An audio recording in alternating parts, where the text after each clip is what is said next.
The shovel in hand, she roams the universe, exploring every land, no map, no reverse. Oh, Digger 420, curious Canuck, answers on your mind, never getting stuck. Riding waves of stars through the cosmic sea, finding who we are in the galaxy. She's got questions to ask and a fire that won't die, unraveling each task under the sky. Oh, Digger 420, curious Canuck, answers on your mind, never getting stuck.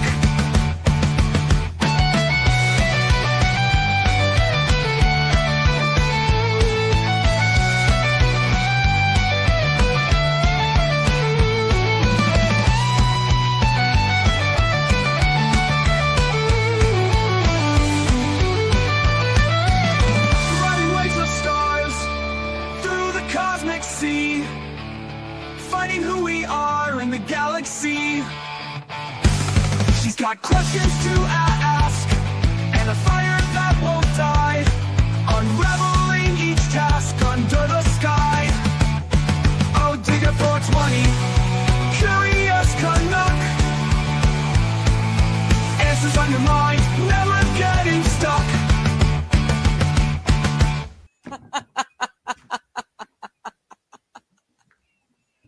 Because, you know. Hello, everyone. How you doing this morning? It's Thursday again. We're reading again. We are in part 2. Let me get exactly what it was. I had it and then I put it aside because the thing was ending. The bottom of the pyramid, part 2, the bottom of the pyramid. We are starting justifying citizen possession of firearms today. Again, being a Canadian, I don't, though it may apply to my rights as a person in this earth, does not necessarily apply to my rights as a person in this country.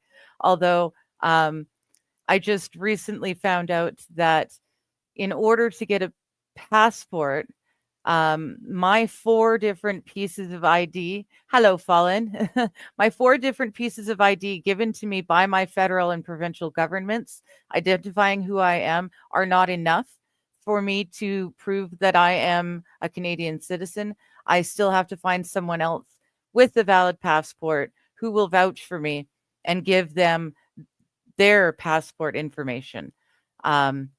It's ridiculous. You would think that my birth certificate, my social insurance number, or my SIN number, I've got my driver's license, I've got my BC medical card. You think those things all issued to me, I've got my voting registration card, all these things proving I am who I am, still isn't good enough, even though they're the ones that issued them to me. They can't trust the things that they issued to me. So thankfully, I've got a group of neighbors. They're all awesome. I am house sitting or cat sitting this weekend because it's Easter. And one of the other neighbors mentioned that they'd be willing to give me their private passport number and expiry dates and all that stuff, so that I did have someone to vouch for me to get my passport. So yay. It seems kind of ridiculous that my government's ID that they issued to me wouldn't be good enough for them when I'm trying to I just want to leave my country for a little bit. I mean, like, I'm not running away forever. I just want to go out for a trip, like a couple of weeks.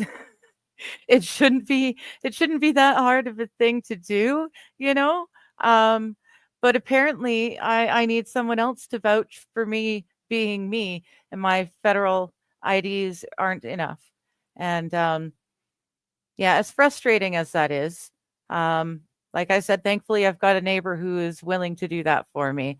So I get to go back. I need to have my passport photos redone as well, because of course they expire. Uh,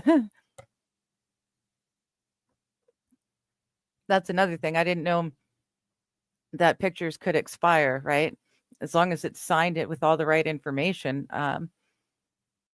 And it's dated, it's stamped when it was taken, and it's dated by the person signing it. So they know that too. But apparently that's not good enough. So I need to go and get more pictures taken again.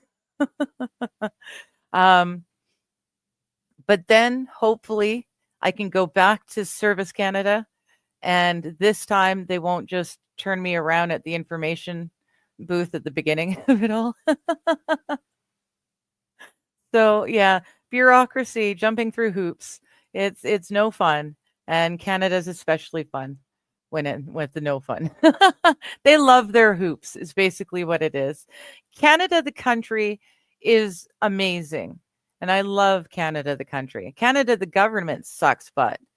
Giant monkey balls. Dare I say gorilla balls. And yeah, it's just it's one little frustration after another after another. It's bureaucracy. It's what communism is all about. No one is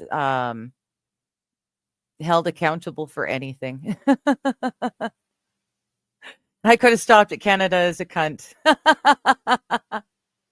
It's a good cunt. It's a lovely cunt. But yeah, I have to say there are more and more times in my day-to-day life where I think to myself, the 51st state meme isn't such a bad thing. you know? So I think I would prefer if we just made ourselves Western Canada. Take Manitoba all the way out here to the West Coast. We are one.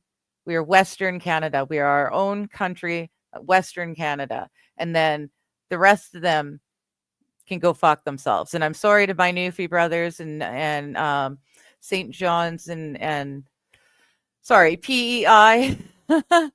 I'm sorry for you guys living out there on the ass end of the ocean over there. Y'all are wonderful, but you're just so close to Quebec and so far away from us. I don't know that it would be feasible for us to be able to give you the protections that a country should give their people. So you're stuck being in the East. You're stuck with Ottawa and Quebec and all of their bullshit. But I would like to just Manitoba on over. We'll take the Northwest Territories. We'll take the Yukon. We'll take none of it. We can make good friends with Greenland up at that end of Western Canada. It could work. I mean, BC's ports and lumber and the oils and minerals in Alberta, Saskatchewan with their agriculture.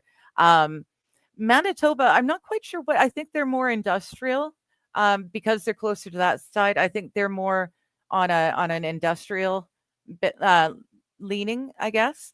But I'm not certain. And if I'm wrong, you guys can feel free to correct me. But I believe they're a little bit more on the industrial side. But I mean, just Saskatchewan, Alberta, and BC as its own country, we would be so rocking.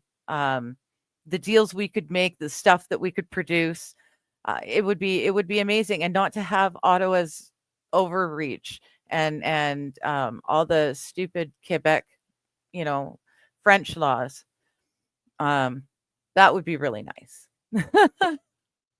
But anyways, that's enough about Canadian politics. We had the only French debate was last night. Allegedly, Carney had hand signals in an earpiece. It's apparently, I don't know, depending on who you listen to. Mark Carney came off as the wise old, grandpa, just sitting back and letting the kids fight it out amongst each other. And then he came in, the voice of reason. That's one side. There's another side that's saying that Pierre wiped the podium with these other dudes. There's another side that thinks that the NDP actually did decent work. So who knows? The only Canadian or the only English debate is tonight. It starts at 3:00 my time. I start streaming at 4 p.m. my time, so I'll watch the first bit and see what, you know, if there's anything interesting going on. But I kind of doubt it. It's already, in my opinion, it's already been decided what's going to happen. So we shall see. And in the meantime, we're here because I'm reading. We are, like I said, we're in part 2, the bottom of the pyramid, and we're just starting the section justifying citizen possession of firearms. So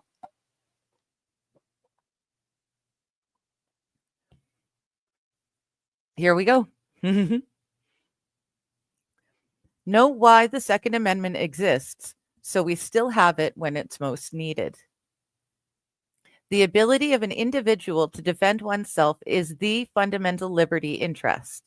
Without this autonomy, an individual can be quickly overrun by a mob.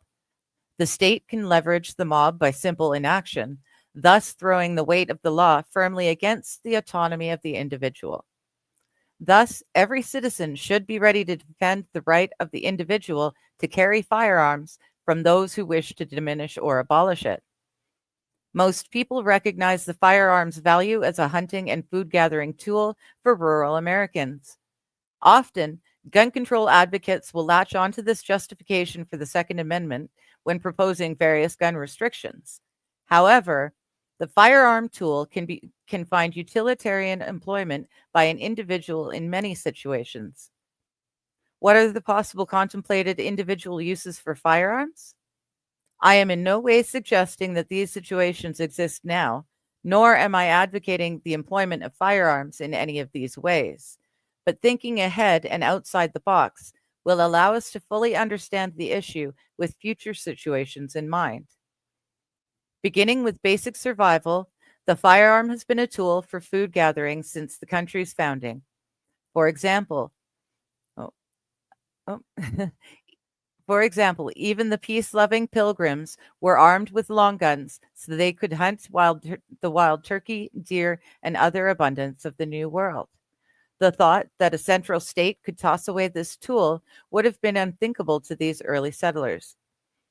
The problem is that with the extreme concentration of the population in urban settings, the American public has become far removed from the food source and intolerant of the needs of rural residents. Despite this, the hunting justification has been seized upon by anti-gun crusaders as a useful distraction. The anti-gunner asks, why does a hunter need a 30-round magazine? Hi, Krusty B. Right? We're North American already, right? So the anti-gunner asks, why does a hunter need a 30-round magazine? Just before proposing a ban on such magazines. Faux political accommodation can therefore be floated where persons are allowed to retain low-capacity shotguns or single-shot rifles for hunting, while pushing for an outright ban on firearms that serve different purposes. However, there are many other historical and practical justifications for the individual possession of firearms. The most common employment of firearms after hunting is the individual use of firearms for self-defense or defense of others against criminals. This situation is the most common justification cited by individuals when purchasing handguns. A home invader with a gun can only be practically stopped by a homeowner with a gun. Further, firearms have a leveling effect, allowing an 80-year-old grandmother to successfully defend her life against a strong young attacker.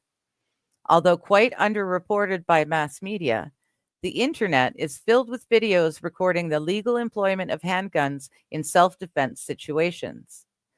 Widespread citizen possession of handguns also provides a considerable deterrent effect on criminals, particularly the home invaders. Targeting older and weaker victims becomes much riskier once the citizenry is armed. Next, the Second Amendment is justified by the individual use of firearms against disorganized groups or gangs in a limited civil disorder situation. For example, during the 1992 Los Angeles riots, the police forces abandoned the city to criminal gangs who rampaged into the city, looting and setting fire to many homes and businesses. At one point during the week of lawlessness, the looters were deterred from ransacking some Korean-owned businesses by armed citizens stationed on the roofs. To this day, I still remember the rooftop Koreans, um, watching that as a kid and just thinking these these amazing Korean people have just banded together and are shooting the looters and the rioters from the rooftops, protecting their family and their businesses. I thought it was phenomenal.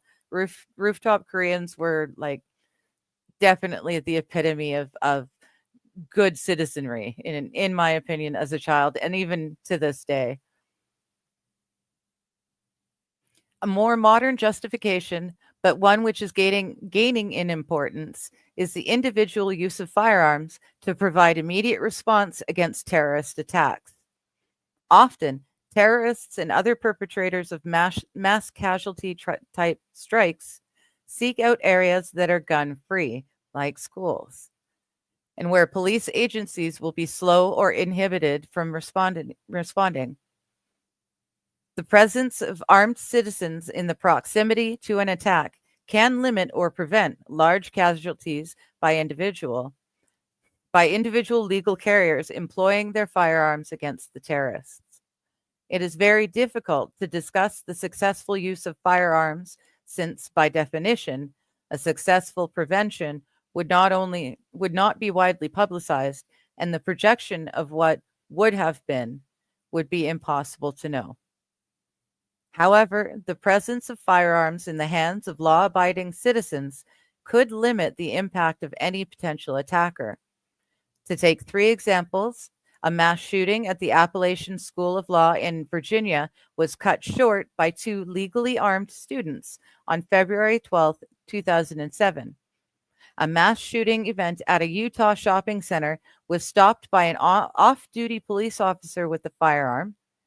And on December 17th, 2012, a mass shooting at San Antonio, Texas movie theater was prevented by a police officer before the shooter could harm anyone in the theater. This justification was cited by the singer of the heavy metal group Eagles of Death Metal, who were targeted during the Bataclan attacks.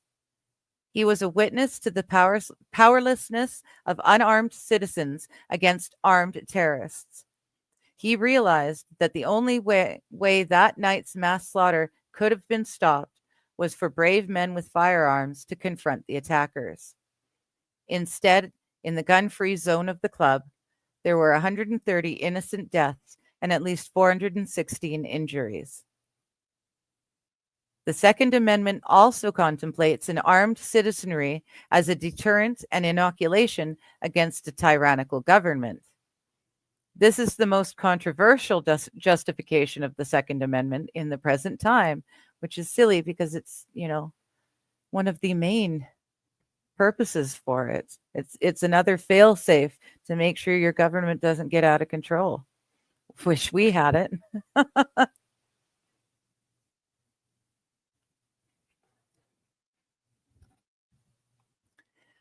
This justification is especially controversial to those who have replaced God with government. Still, it is supported by the history of the amendment's adoption and recently affirmed by the U.S. Supreme Court in District of Columbia versus Heller. It is simply true that the individual use of firearms against governmental tyranny is an integral part of the Second Amendment. As the Supreme Court forthrightly stated, when the able-bodied men of a nation are trained in arms and organized, they are better able to resist tyranny.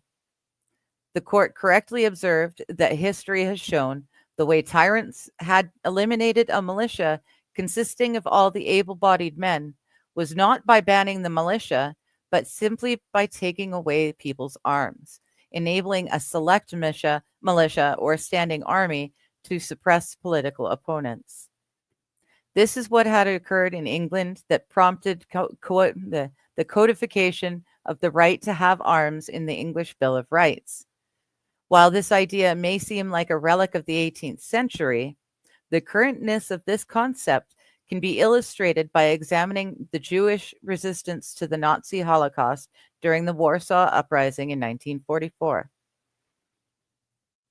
As a corollary to this idea, a further justification for the possession of arms by citizenry is to serve as a deterrent to mass seizures of persons or property by police agencies. A necessary effect of civilian ownership of firearms is that police will become more cautious when invading a citizen's home.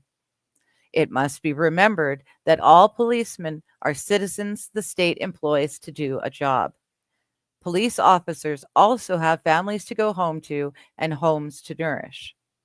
These people happen to have badges, but they are just as susceptible to human concerns for physical safety as anyone else.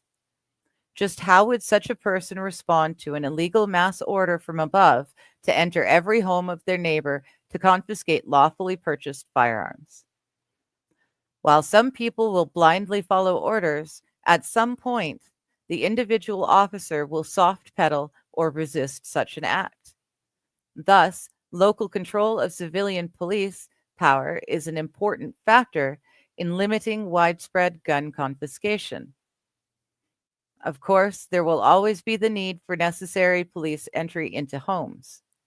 Still, the possible presence of firearms will require extra police effort, planning, and care, limiting mass seizures by the simple mathematics of available police resources. Another justification for an armed citizenry is the individual use of firearms against an armed foreign invader. While modern militaries, two oceans, and weapons of mass destruction would seem to cheapen this justification, it was present in the minds of the adopters of the Second Amendment as a key justification for widespread civilian gun ownership. Many gun control advocates seize upon this justification by their reading of the word militia to limit the possession of firearms to those whom the state sanctions to defend against foreign powers. While this is part of the meaning, as discussed herein, it is only a part of the many justifications for the amendment's existence. Modern countries such as Switzerland and Israel that require firearm possession utilize this tactic in discouraging foreign invasion. During World War II, neutral Sweden unitized a similar porcupine strategy in successfully discouraging Stalin and Hitler from invading its soil. A more recent negative example was the rush of the Ukrainian citizenry to acquire firearms in an immediate need to repel the Russian invasion. It is unknown how many foreign invaders have been discouraged at the idea's inception by the presence of an American rifle behind every blade of grass, but the discouragement is there nonetheless. This benefit is not limited to foreign invaders, but also makes American participation in foreign wars more effective.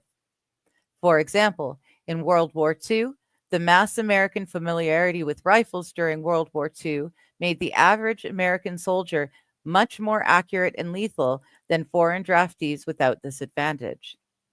And finally, the individual use of firearms to protect against organized attackers in a civil disorder or a civil war where widespread governmental breakdown has occurred. While this situation was probably not contemplated by the Founding Fathers, civil war has once in the recent past visited itself upon our country. A future civil war is terrible to contemplate. If it does come upon us, the major players will be those who have the power to defend themselves against an opponent physically. The players might be armed forces, the various federal and state police agencies, and those citizens who are organized and armed. In such a situation, there will only be wolves and sheep. Possession of a rifle may tip the scales towards survival in such an unlikely and undesirable event. Yeah, we Canucks, we don't have that ability. If someone were to break into my home with a gun and attack me while I was sleeping, but while they were attacking me, I managed to take the gun out of their hand and shoot them, I would be charged with murder and I would be going to jail. It doesn't matter that I was asleep in my bed and they broke in to my home and brought the weapon, I am not legally allowed to use that weapon against them. And I will be charged with murder if I shoot them and kill them. It's stupid. It's ridiculous. Our last prime minister, Trudeau, loved to tell us that we did not have the right to protect ourselves in our own homes. Canadians do not have that right. We are to sit back and wait for the police, except that the police are so overstretched and underfunded and undermanned. You know, it could take hours or longer to get the police to actually arrive and show up. But we're not allowed to protect ourselves. So there you go. This is one of the things I keep saying. You guys have got your Constitution, you've got your Bill of Rights, and you guys are the last standing bastion between freedom and the globalist agenda. You guys, it was your Constitution that gave you the rights, or laid out the rights God gave you. That's key. And yeah, if you guys fall, we're all hoops. We're right next door to you, and we've fallen into a soft socialist environment in the space of 20 years, with no one really noticing until it was too late. So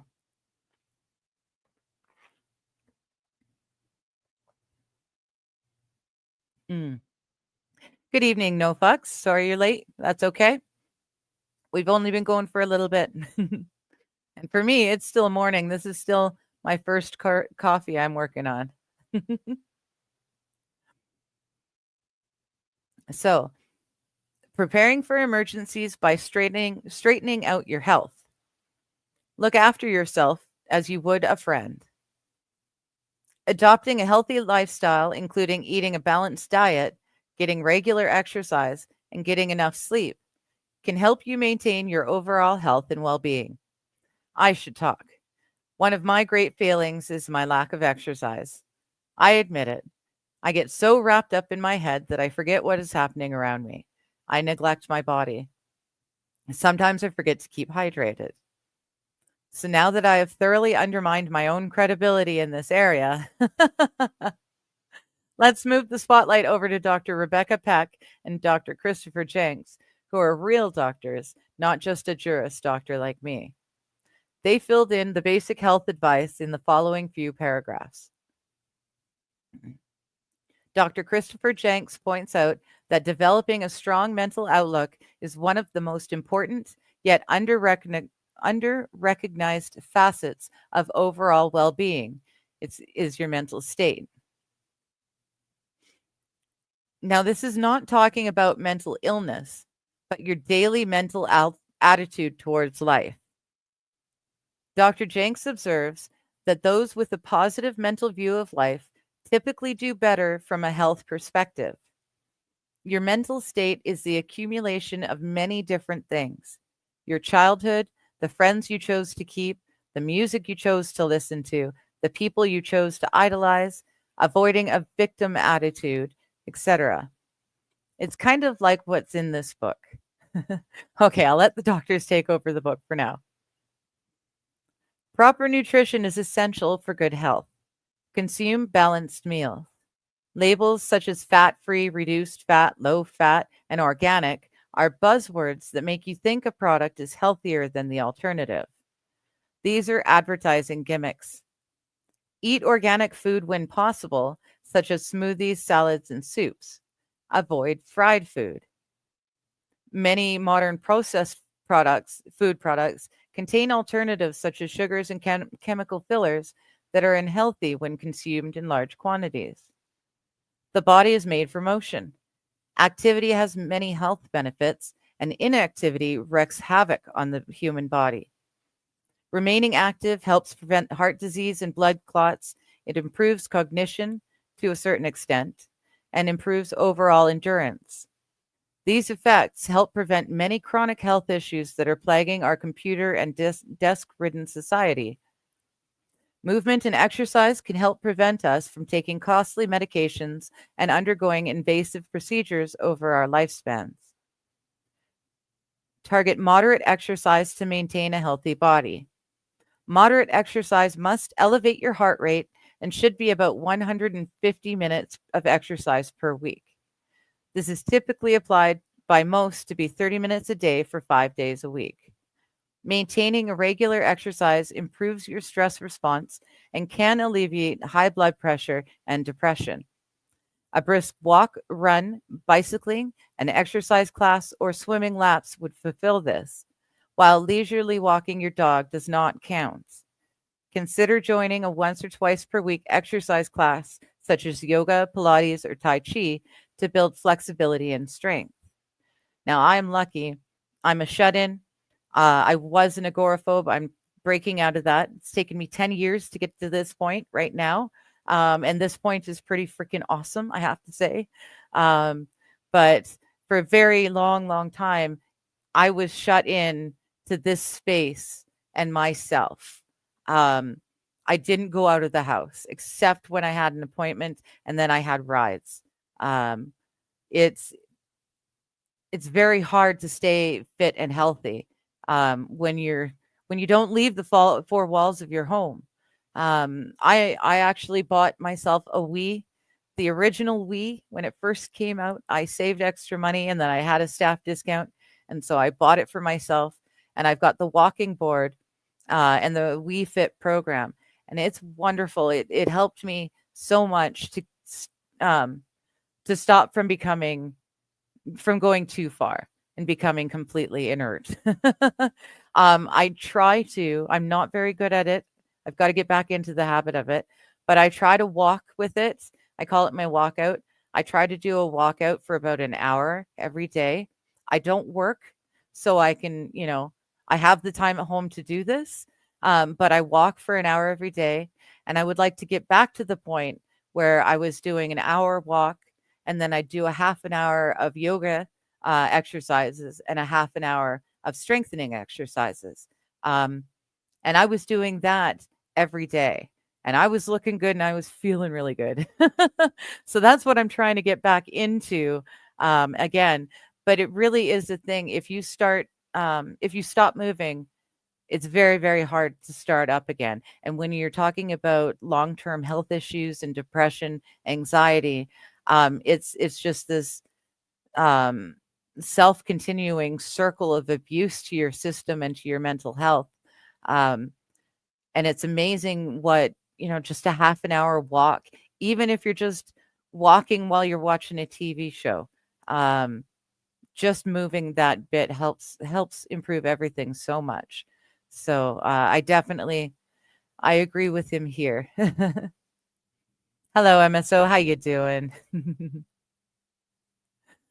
So he's saying here, target moderate exercise to maintain a healthy body.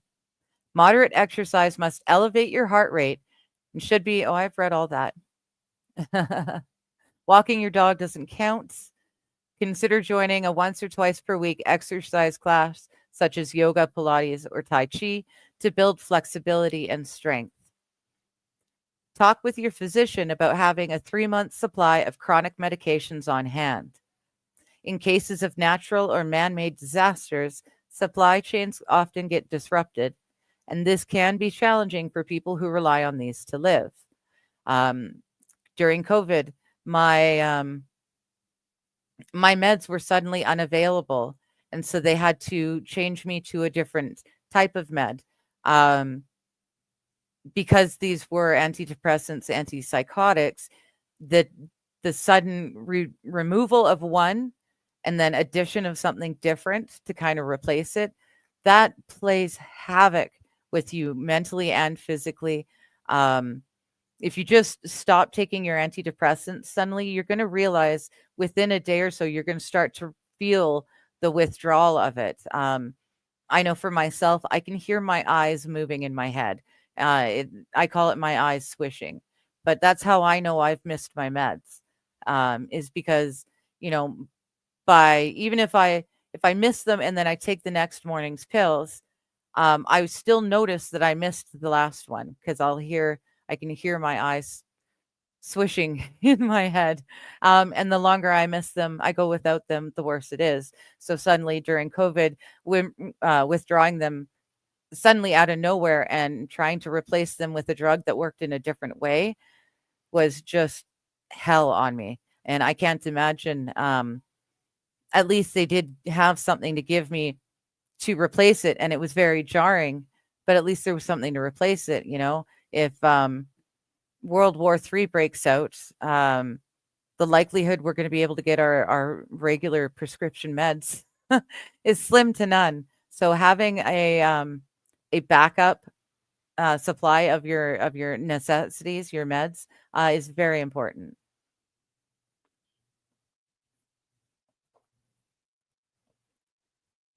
Fallen's asking a good question.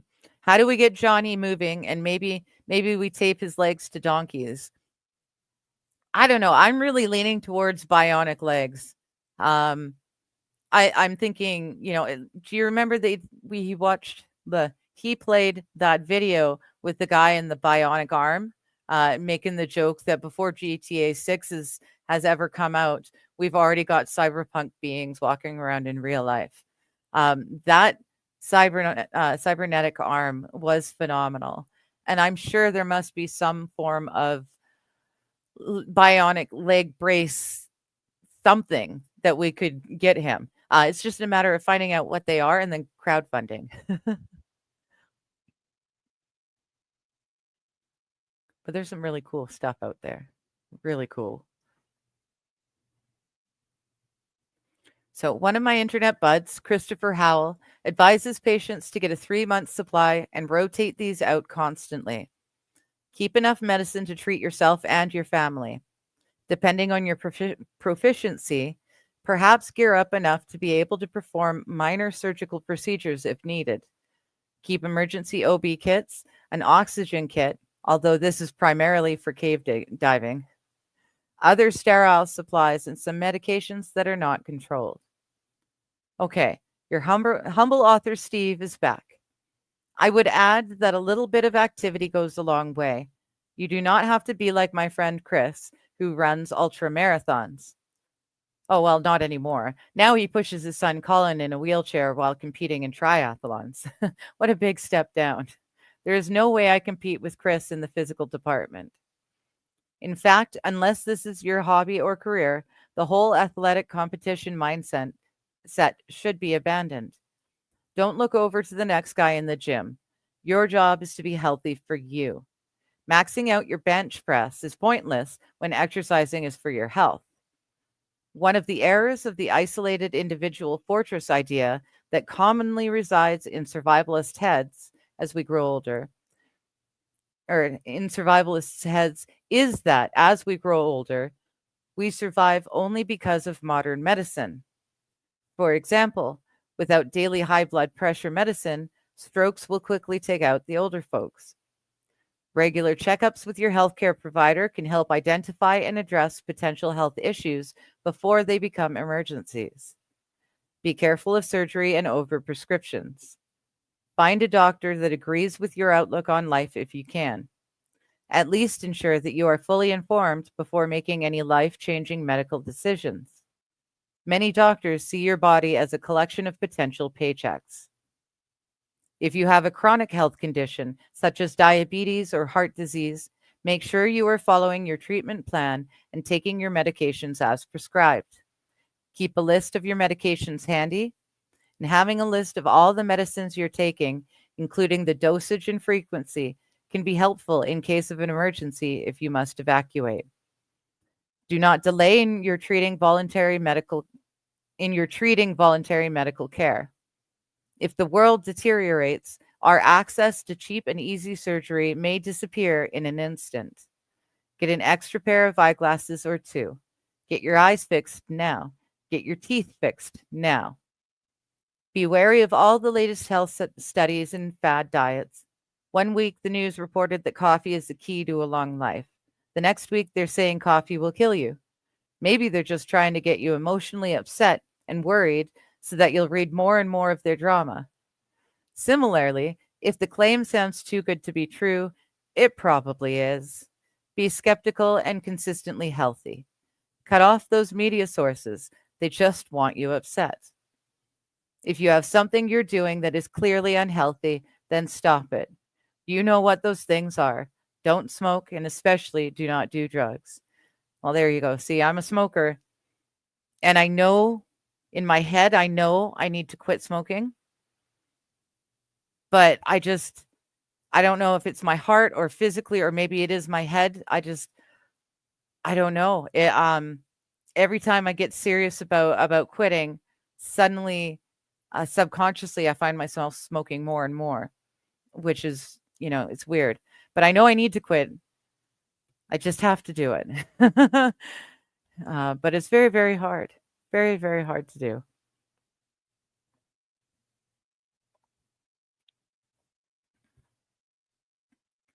So drug use is a deadly diversion from your purpose in life. Objectively, they are very harmful to you as a person. Based on the widespread nature of drug addiction, there's obviously some appeal. But if you have never done drugs, be independent enough not to start. Damn straight. Think about it. Is there anyone at all who is made better by being an addict? The answer must be no. Drugs can kill you, make you into a liar, destroy your family, steal your money, put you in prison, and destroy your health. Not a very good list. On the other hand, they might make you feel good for a moment. So there's that. Play this mind game. Let's say crack cocaine will make you feel better than you have ever felt in the world for 15 minutes. Do you really want to know that? Because if you discover this, the lure of another hit may be inescapable. And this is the path to addiction. That's exactly it. That first hit from crack, your first crack hit is supposed to be the best hit you're ever going to have. And you'll spend the rest of your life, your crackhead life, trying to achieve that very first high. So it's just, you're forever trying to get that first high again, and you never ever do. So why bother? You're going to realize what you're missing when you get that one great hoot, right? You get that first great hit and you see how amazing it is, but then you can never achieve it again. Why would you want to experience that in the first place? I'd rather not know. Smoking the glass dick. Okay. I know those little pipey things. Although, in my opinion, a glass stick is much more the pot pipes, the little handhelds, glass. They've usually got different colored blown glass through it. Oh, thank you, Tammy. Good to see you. I'm glad you're still around. I haven't seen you for a bit, so glad to see you. The meth one. See, now that was my drug of choice. It's funny, it's weird, but the uppers, it started with Ritalin for me. Ritalin on someone who is not ADHD, it acts like a speed, and it was the first time I had ever been able to function like everyone else. It was awesome, and then I graduated high school and didn't have friends on Ritalin anymore, right? We all go our own ways, and I was introduced to meth, and that was brilliant. And I was a functioning addict. I held a job. I went to schools. I started a career, all that sort of stuff, as a meth user. But like I said, a functioning addict. So no one would realize, if you didn't know me, you wouldn't realize that I'm high. And for myself, for the first time, I could keep up with everyone else. I woke up with energy and I was able to do stuff. Hi, AP. That being said, I'm not advocating it at all. It was horrible, and it led to other things and worse things. And because of my self-medicating with those drugs, I ended up making my actual health issues worse. So Don't do it, kids. Drugs are bad.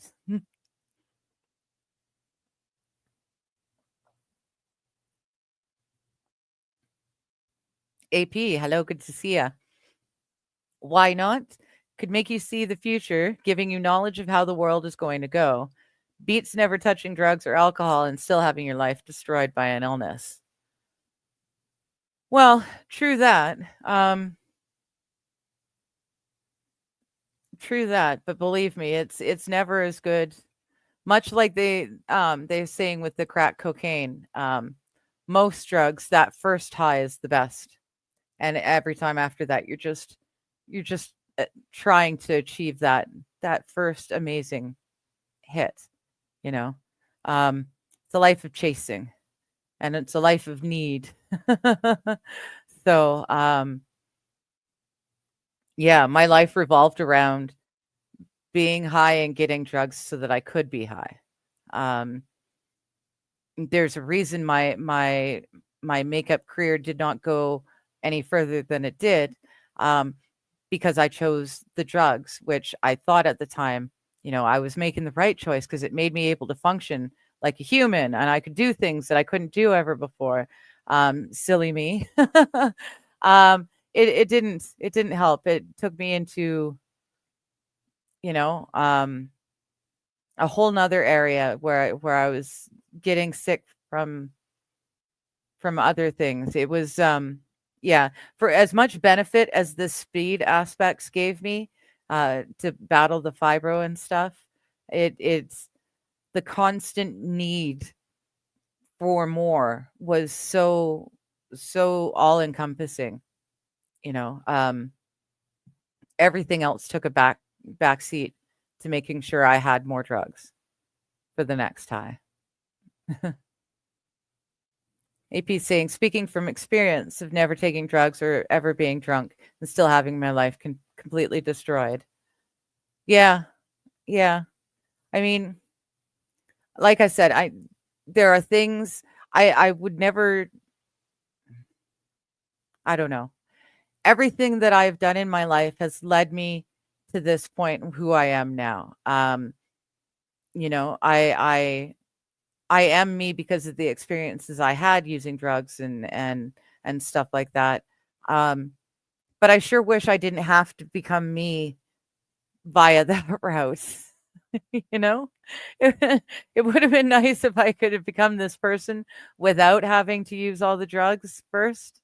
You know, um, my late teens and my 20s were all I mean, I was living my life, but it was all high. So, it was a state of being in my day-to-day life, and it's yeah, it wasn't fun. And even the self-medicating, it may help hide symptoms for a bit, but it wasn't curing anything. So I was still, burning myself out. Um, and finally, my body just quit on me and said, "That's enough. I've had enough." So, and that's how I ended up here eventually. No, I've never cooked up a batch of crack. No. Um, yeah, I've seen them do it on like TV shows, but I've never done it myself. Yeah. Like I was saying, I was a meth head. I used it because it gave me the energy and the strength um and the ability to power through the pain and do everything like everyone else does. I was able to get up and go to work and come home and do other stuff, and I was able to live a normal life, and I wasn't always starting worn out and just getting more and more worn out through the day. The speed, the meth was able to keep me going, but it was doing that using the drugs, right? It wasn't my body wasn't able to do it, and eventually my body just said, "Well, fuck you," and kind of shut down for a bit. I was a great cook many years ago. Many. Yeah, I am what was it? I stopped hard drugs in 2012. Um I still drink on occasion. It's not the day-to-day thing or daily thing that it used to be. But I still drink on occasion, and I smoke a lot of pot because the pot allows me to not use opiates and other hard pain prescription medications for my issues. Um, I would much rather be a pothead than be hopped up on fentanyl off of my pain patches, you know? I am not a typical user of boiled Coke. No. No, no. Um, although Coke was always good when you're drinking too much, because then you could go and do a bump and suddenly your drunk was away. It wasn't gone forever, but the drunk had worn off again. Thank you, no fucks. Anyways, yes, we're playing this mind game. Okay. So, yeah, well, I'm very careful, but I try not to keep booze in the house. Um, it's really easy, out of sight, out of mind, and I'm very much still a recluse. I cannot call myself an agoraphobe. I go out into public and I don't melt. So I would be more of a recluse now. But it's really easy if you're not out and about with people. If it's not there in front of you, it's hard or it's easy to not drink. I do know that when I do drink, I've got to be very careful because I can quickly go from drinking to stupid drunk, and I'm blackout drunk. So I look to everyone around me like I'm completely functioning and normal, but in reality, the lights are out and no one's home. So I've got to be careful when I drink about how much I allow myself to drink. But yeah, it's a thing. She's for sure shades whiter than the typical. Yeah, I'm a few shades whiter than the typical user. Yeah. Hello, Brian. How you doing? Good to see you. All right, we're gonna play this mind game.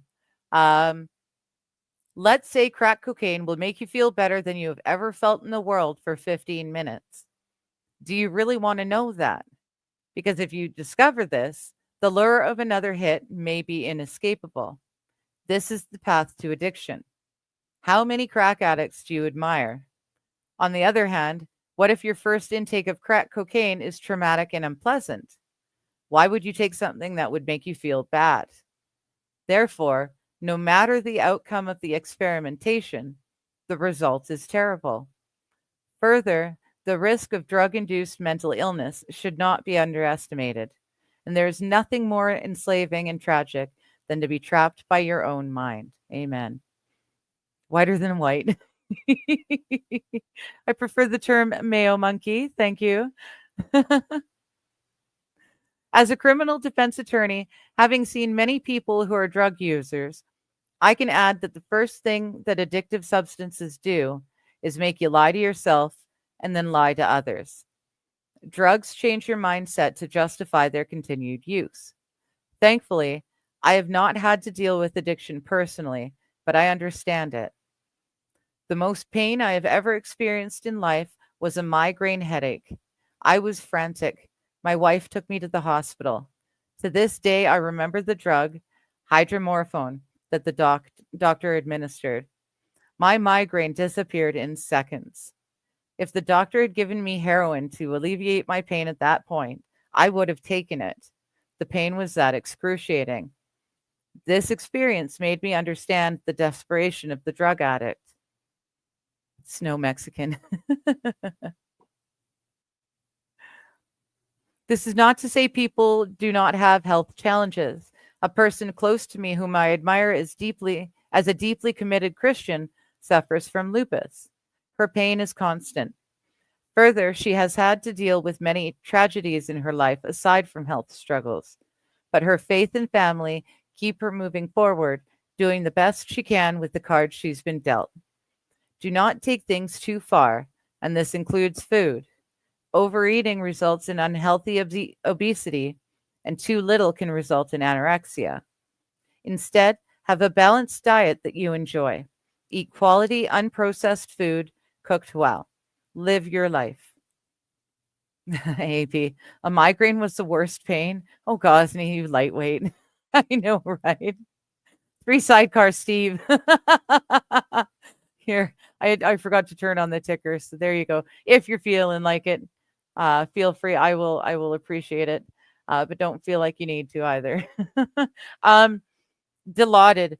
Dilaudid is one of my favorites. When my migraines get bad enough that I have to go to the hospital, Gravol and Dilaudid are it's the first things they give me.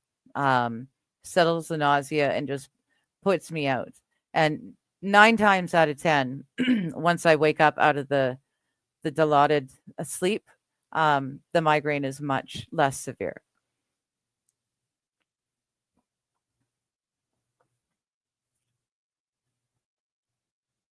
That's right, AP. Proper foods line. Yeah. Overeating results in unhealthy obesity, and too little can result in anorexia. Instead, have a balanced diet that you enjoy. Eat quality, unprocessed food cooked well, and live your life. That's something I've tried to change. I'm supposed to eat a rainbow every day, and I'm working on it. Um, but I have noticed I feel better. It's nice. It's nice just preparing the vegetables for a salad, and seeing all the different colors and the crispness of it, um, and the fruit too. And it's really quite nice to have less of the pre-processed, prepackaged food, um, and sticking to stuff that I actually have to make myself. It takes the time, but it's also a lot better, a lot tastier, and I do feel a lot better. Hmm. AP is saying when he snapped his collarbone, they gave him something that made him smell colors. It was banned from use a year later. Interesting. I've heard of people like that. But it wasn't a medicinal thing. It's just an interesting part of their being. People that can smell colors and taste sounds and stuff like that. Very interesting.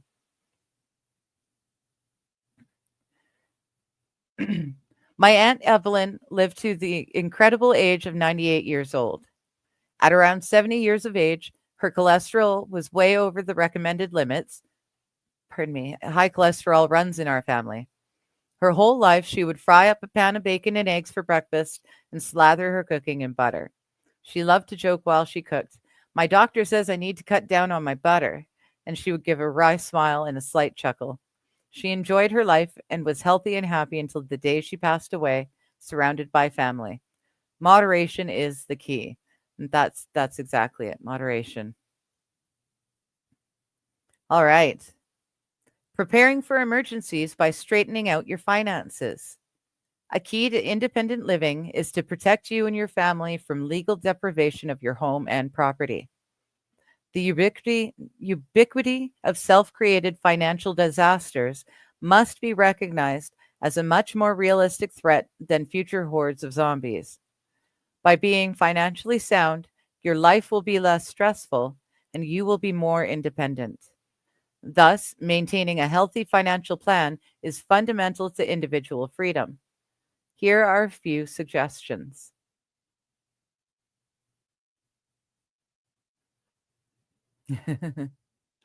Yeah, I'll bet if it's making you taste color, CP.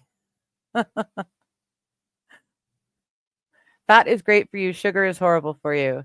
Yeah, everything in moderation. I'm slowly cutting back the sugar in my diet. My cat pee, my cat piss coffee. Um, it's really nice because the flavor is so good. I don't need to put as much sugar into it. Um, I don't know what cat piss tastes like.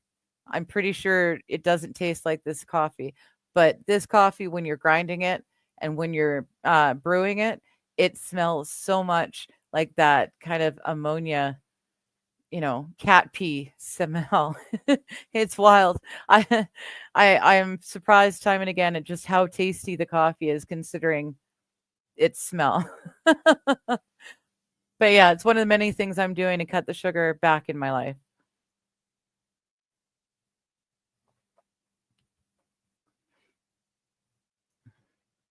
It's like goat dung coffee. Yeah. Well, yeah, it hasn't been eaten and circulated through and pooped out, these beans. Um, it's just more of a citrus thing. But yeah, that goat dung coffee doesn't sound any better. All right. So create a budget and follow it. A budget can help you understand where your money is going and identify areas where you can cut back or save more. This does not mean you cut off all fun. No, it means restraining your wants. Our family has a budget line item for our dinners out and our travel. Put your extravagances into your budget and spend them when you have them. Financial self discipline is what I'm calling for. Work to reduce and eliminate all debt. High levels of debt can make it more difficult to weather an emergency. Work hard to pay off high interest credit cards. Cut back on unnecessary expenses to reduce your debt burden. Again, I am as much a sinner here as anyone. Anyone who follows my Rumble channel knows I have a soft spot for American made Sunburst guitars and basses. These are complete luxury items, but do provide for a certain quality of life. I'm not saying you should live in a bare walled outhouse. Given that, your goal should be to have no debt at all. Debt gives entities outside of yourself power over your life. Maximize your freedom by eliminating these external inroads into your home. Snowball effect for debt elimination, right? Well, and that's what a lot of the younger kids are doing. They don't understand how credit cards and stuff work, and how interest rates work, and borrow from Peter to pay Paul, and they have no idea what they're doing.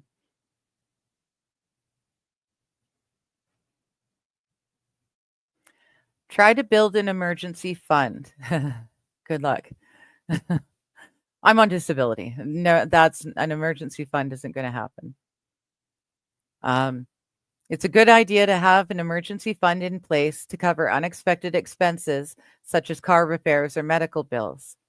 Aim to save enough money to cover at least 3 to 6 months worth of living expenses. A credit card with a high borrowing limit is not an emergency fund. The credit card company can shred your borrowing limit with the push of a button. They do not care about you, no matter how many marketing materials you read. Those high interest rate credit cards are the road to bankruptcy. Avoid them like the plague. Envision what might happen and plan for emergencies. This can include things like identifying sources of emergency funding, establishing a plan to pay bills if you're unable to work, and making a list of important financial documents and where they're stored. Once you have your plan in place, term life insurance is a good hedge against the unexpected job loss. Keep track of your financial situation by regularly reviewing your budget and monitoring your credit score. This can help you identify potential financial problems before they become emergencies. Once you are out of debt, carefully consider where you should invest your money. Things near you that you can control are far superior in a crisis than paper assets that, like a mirage, can disappear with the wind. A rental house, a home-based business, your money should work for you. Precious metals can be a hedge against inflation and a source of stable barter in a long-term crisis. In the case of a financial collapse, money will be restored by precious metals. If you can retain precious If you can retain precious metals through a monetary collapse, you could quickly restore a modicum of wealth. I highly recommend 1-ounce silver coins, which are small enough to trade for goods. But remember Luke 19:11 through 27, the parable of the 10 gold coins. Do not overinvest in precious metals, but having a small cash can give you a sense of security if the worst happens.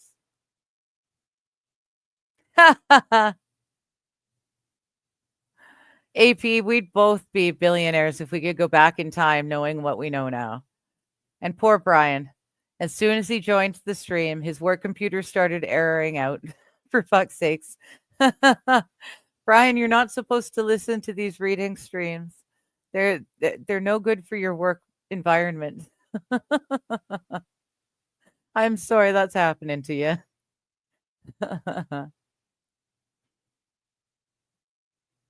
So, have a plan B for your employment. What would you do if you were fired tomorrow? Do you have an up-to-date resume? Do you have a list of contacts who admire your work ethic? Have you kept your skills up to date so that your skills bring value to the marketplace?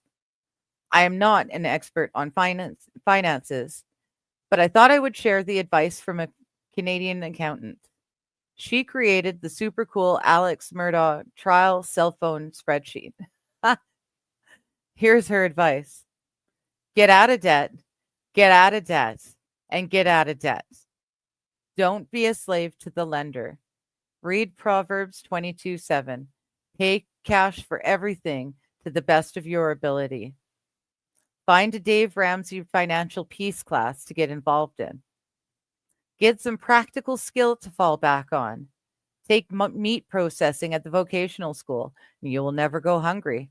Be an electrician or learn about HVAC, and you will never be cold. Don't listen to lies from your high school. Not everyone should attend college. Don't listen to the lies that college planners and counselors will tell you. Their job is to keep you in college forever. They do not care about you. Don't listen to the lies that lenders will tell you about how much you can afford. Their job is to lend you as much money as possible, and they do not care about you. Don't try to keep up with the Joneses. Their lifestyle is a lie. Make sacrifices now to have benefits in the future. Repeat that whenever you deny yourself something you want but don't need. Okay. Repeat that whenever you deny yourself something you want but don't need. Make sacrifices now to have benefits in the future. So that's pretty good advice. AP, I just invest in firearms and ammo. I'm on that. I'll take your shit plan for an emergency. Yeah. Yeah. Again, that's a very good a good investment plan, not just in your security, but in financial investment. Especially the ammo. When shit hits the fan, he who has all the ammo wins.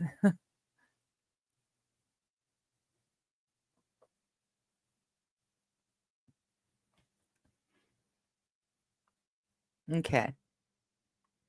The last and most difficult item to relieve from debt is our home. A mortgage is fine and usually necessary, but imagine not having one at all.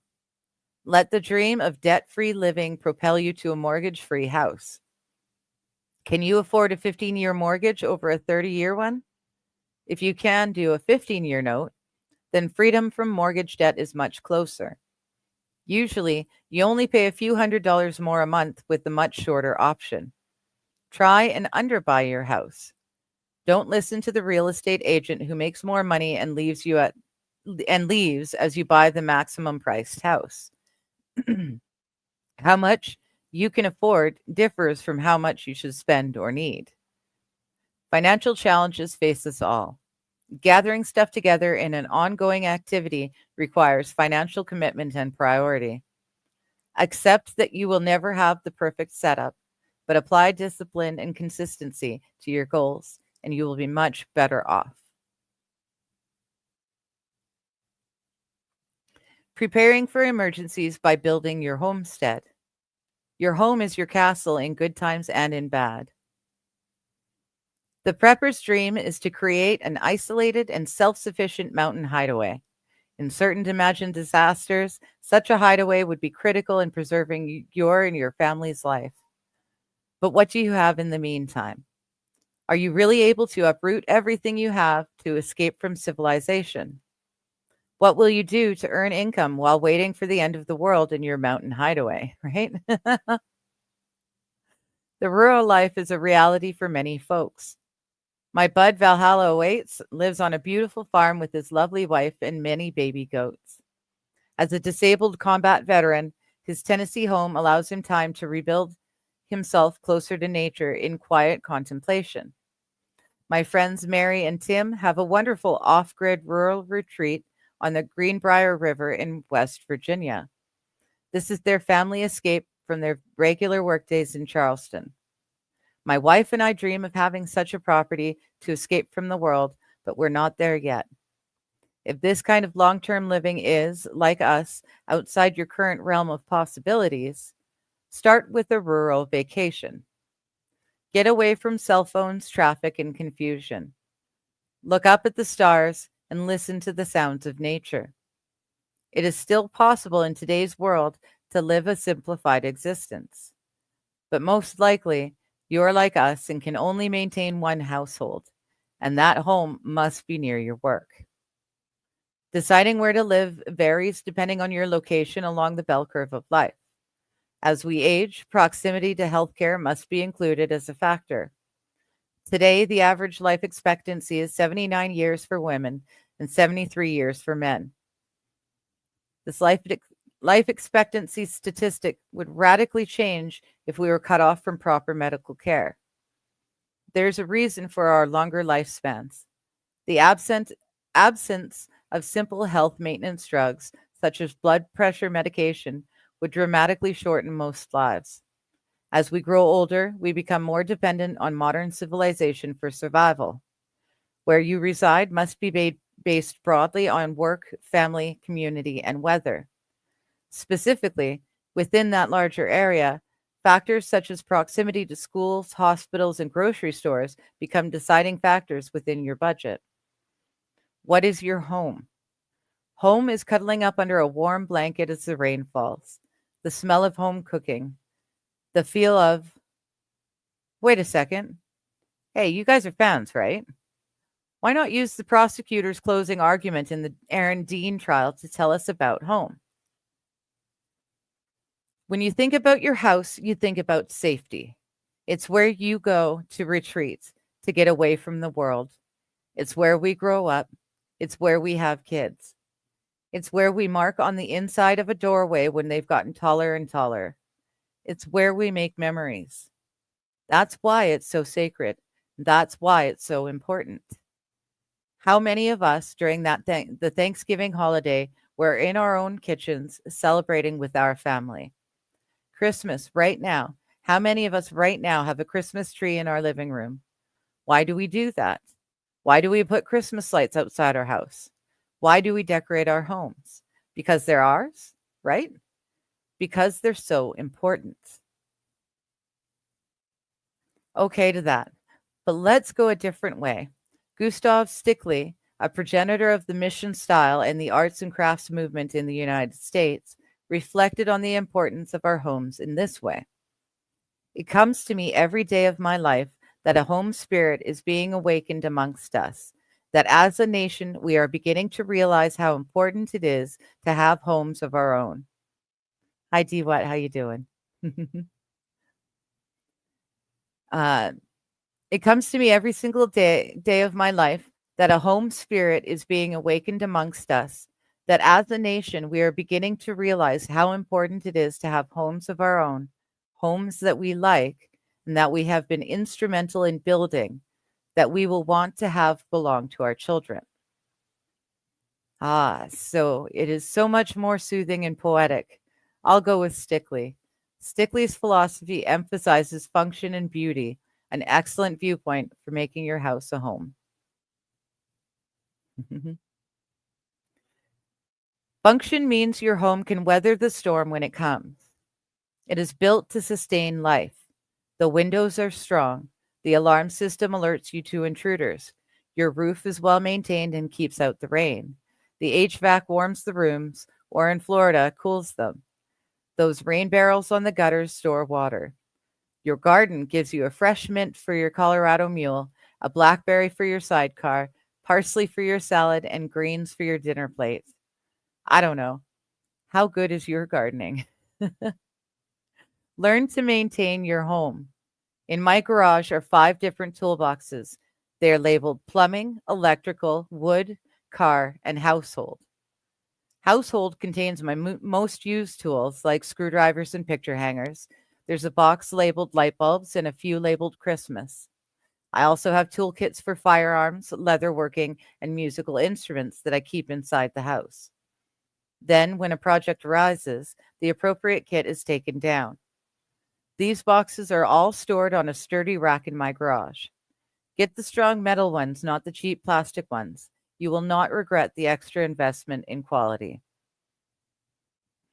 Tools can be accumulated cheaply via local garage sales. People laugh, but my sensibilities tend towards craftsman tools. With these toolkits, I can change out my toilet, replace a light socket, or fix a broken molding. My leatherworking kit produced a custom leather holster, and my gun kit assembled at least one complete AR-15. All the others were sadly lost in an offshore boating accident.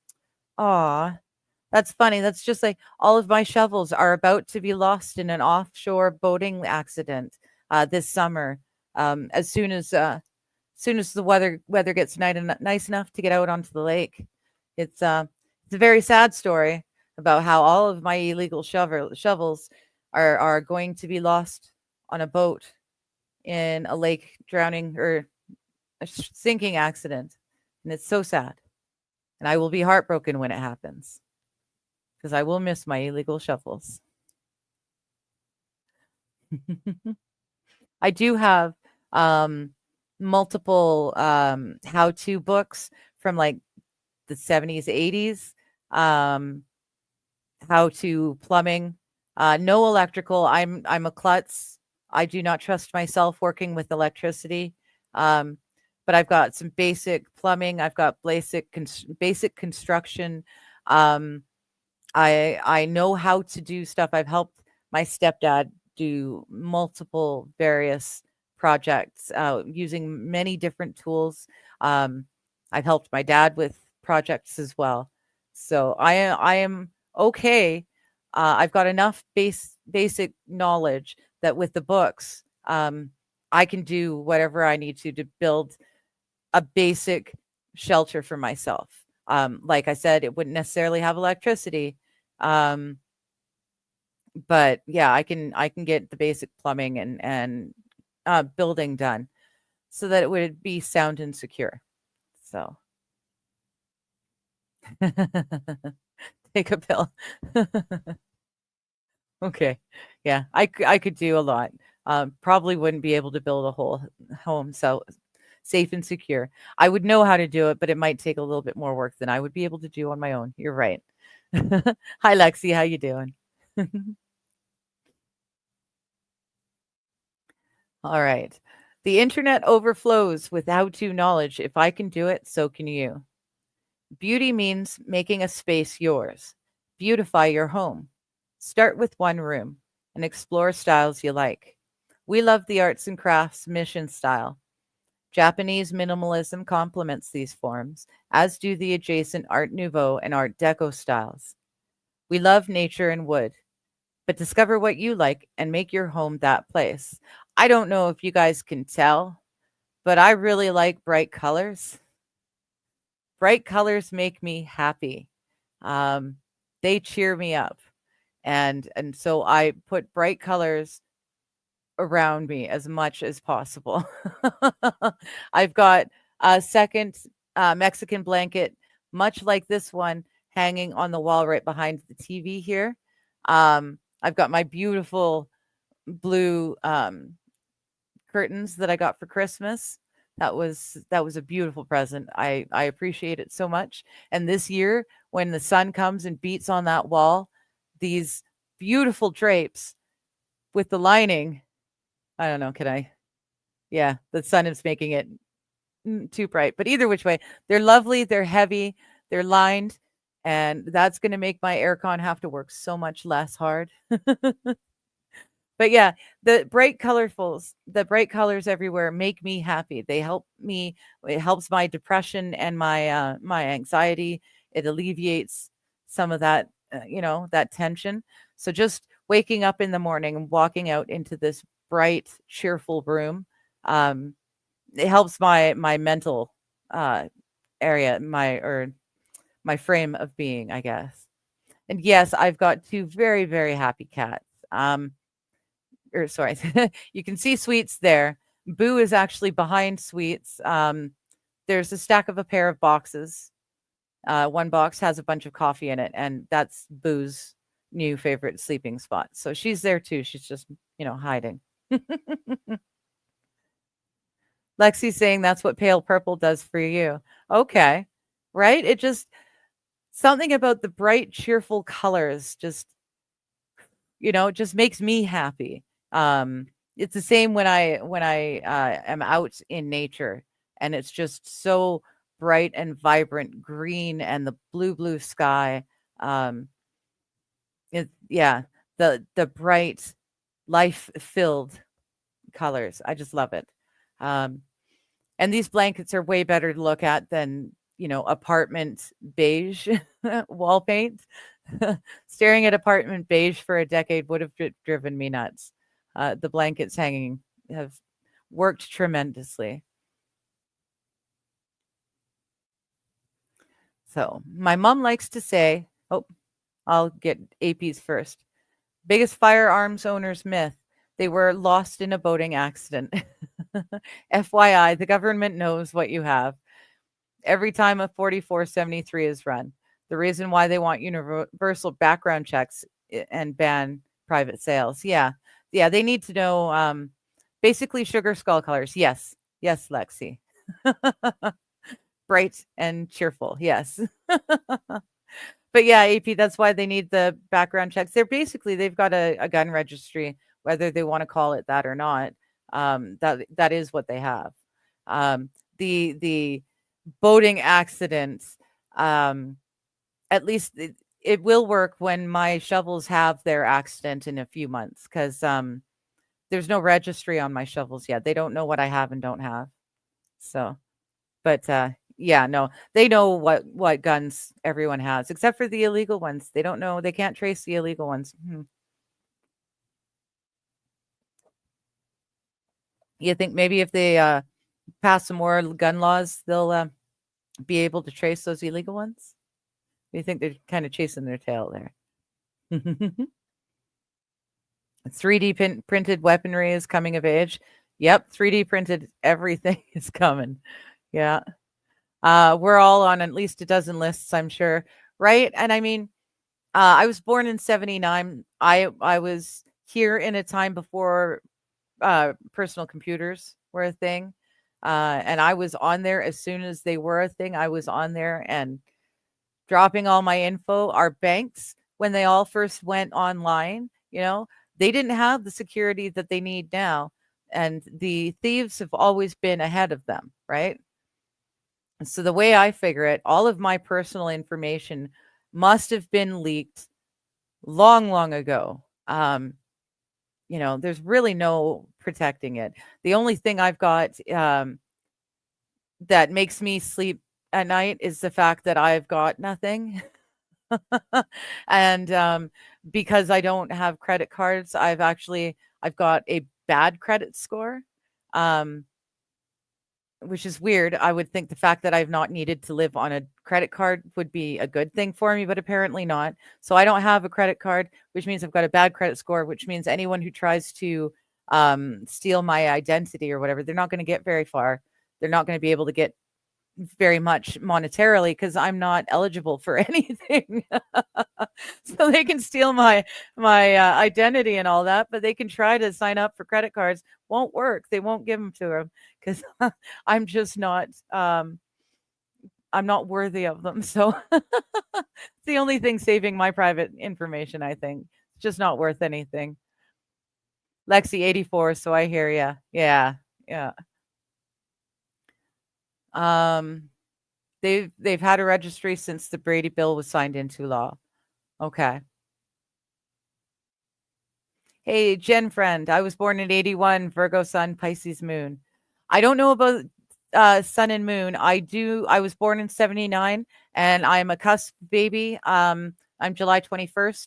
So I'm a Cancer Leo. I'm a Cancer to everyone. I'm a Leo when I'm with people I am comfortable with. um, but yeah, I most definitely I think us in the, late 70s, early 80s, we're the last of an era before internet. And I think it's going to come down to a point where it's us Gen Xers or early millennials. It's going to be up to us to fix this broken system. Honestly, we're the only ones who know what it was like before. So, yeah, rip 4chan. I don't understand quite how 4chan works. But I would have thought, do you need to hack it? I mean, isn't it all open source, open information? Why would someone need to hack 4chan? I don't quite understand how that works. APC states area making the ownership of 3D printers highly regulated. Oh, and going after websites that host the printer files for guns and gun parts. Well, I knew that. I didn't know they were regulating ownership of 3D printers. I'm not surprised, but I didn't know they had gone there. Next, they'll have serial numbers on the shovels. Yeah, yeah. Now, D. White, you're a Cancer too. Nice, nice. Lexi says Sag rising, Aquarius moon. I don't fit the Sagittarius stereotype though. I'm pretty quiet and introverted. Okay. Secret balance thoughts burn. The system of money is corrupt. All of the fractional reserve banking has caused inflation.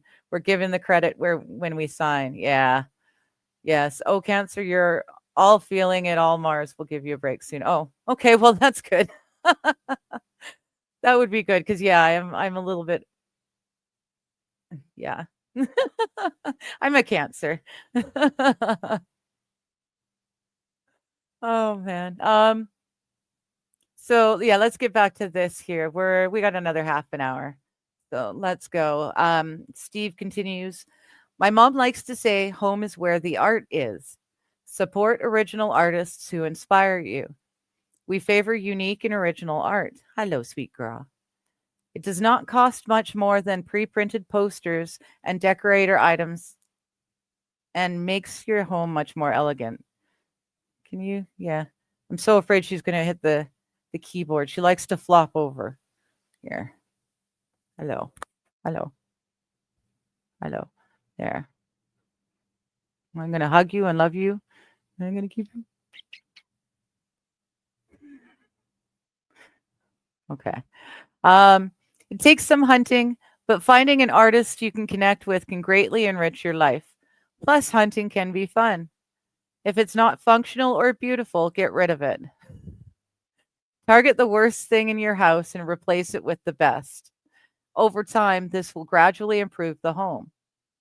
Go for quality over quantity. Strip away the junk from your life and your home. Uncluttering your home will unclutter your mind. As I was writing this chapter, I had a dream. In it, I was homeless. I was on the streets in the dark. My son was much younger and in a baby stroller. My wife had gone off to find something, so it was just me and my son in his stroller. The son, oh no, you see, you're hitting the keyboard. Here, let me put it there. Okay? Gonna stay there? Okay, there you go.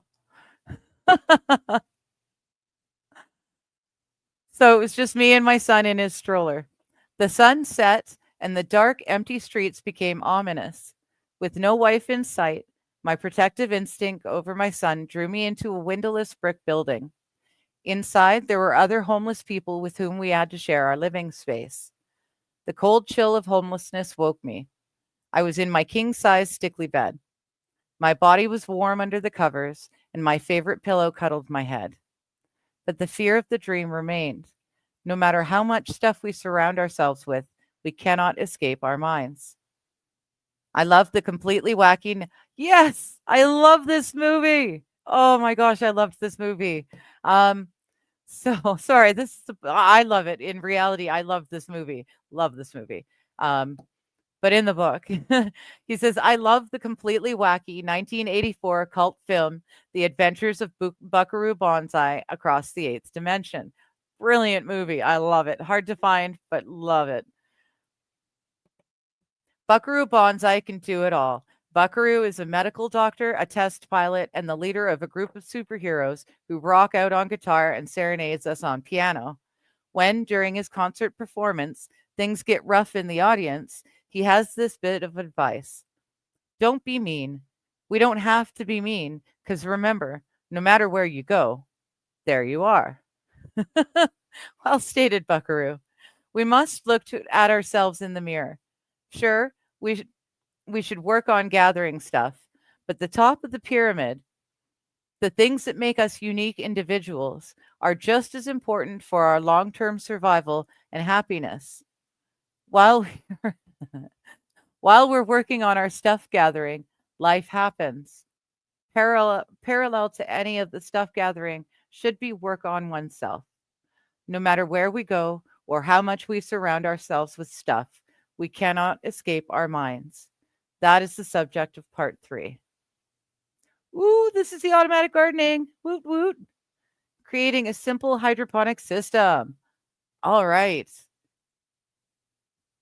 Okay. So I'll catch up with the chat here. My home is brand new. I'm the old thing to toss and replace. Oh, Lexi. I don't think that's quite what he meant. We're all the old things that we're building stuff for. We're not tossable. Don't worry. I've never seen it, but I believe you that it's awesome. Oh goodness. I'm sorry. I've got cat fur everywhere. Yeah, you've never seen the movie. Gotcha. It's yeah, it's a lot of fun. I watched it as a little kid, had absolutely no idea what was going on, and I still loved it. Watched it as a teenager and enjoyed it for its face value. But now as an adult, able to critically analyze things, it's got a whole new layer of stuff. But yeah, it's a fun movie. Lots of fun. All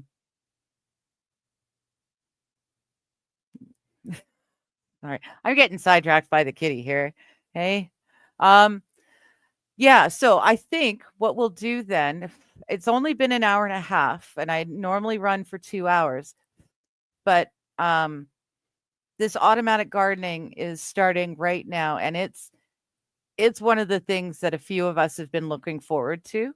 So I think I'm going to end the stream at this point so that next week when we start, we'll hop right into this automatic gardening bit. We're all interested in the hydroponic growing system for idiots. So it's static time. So she's especially itchy. Everything static zaps her and me. But yeah, so I will be on again at 4:00. I didn't do my chatting with friends on Monday. I wasn't feeling well, so I will be throwing out invites to the stream tonight. The only English Canadian debate is starting an hour before my stream, so I'll watch that and maybe I'll have some stuff to talk about, maybe some stuff to rant about. You never know. But either which way, we will get together tonight and see who wants to hang out and what you guys want to talk about. So yeah, you love the cat. So do I. Her name is Sweets. Because she is sweet. She's just so sweet. You can't help but just, she's the one that followed me home and wouldn't leave the front door. So I had to bring her in. So anyways, 3.5 hours from now, I will be going live again. It will be me hanging out with you guys and talking about whatever you guys want to talk about. So, yeah, thanks for hanging out and reading, and I'll see you in a few hours. Don't eat the cat. No, I won't eat the cat. They're eating the cats. They're eating the dogs. The song is forever stuck in your head. I know, me too. No, the cats, I'm very certain that if I die, the cats will eat me, and I'm okay with that. All right. Love you guys. Bye. Topics change from day to day. Science, art, or history's play. No path too twisted, no trail too thin. She dives right in where to begin.